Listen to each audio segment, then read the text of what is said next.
Hurmatli obunachilar, mantiq masalamizga oid qiziqarli ikkinchi masalamizni hozir tahlilini ko'rib chiqamiz. Xo'p, bizga mana bunday bir kvadrachalar shaklida qurilgan qandaydir qonuniyat asosida qurilgan bir qiziqarli masalamiz berilibdi. Bu yerdan a + b ni topishimiz kerak ekan. Hozir buni bizga bizning o'quvchilarimiz uchun bittasi ishlab beradi. Bu misolda mantiq pastdan tepaga qarab oltiga oshib bormoqda. Masalan, 1 ga 6 ni qo'shsak 7. Qolgani ham xuddi shunday tartibda ketmoqda. Aniq o'rnini topishimiz uchun bizga 19 ga 6 ni qo'shamiz.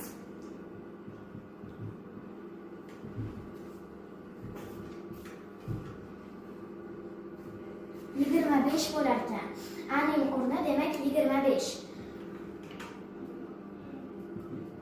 Bizga b ni topish uchun ham buning yonidagi songa qo'shamiz 6 ni.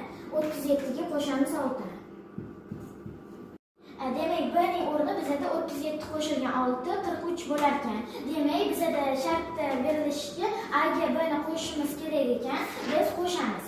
A 25 qo'shilgan b teng 43 ga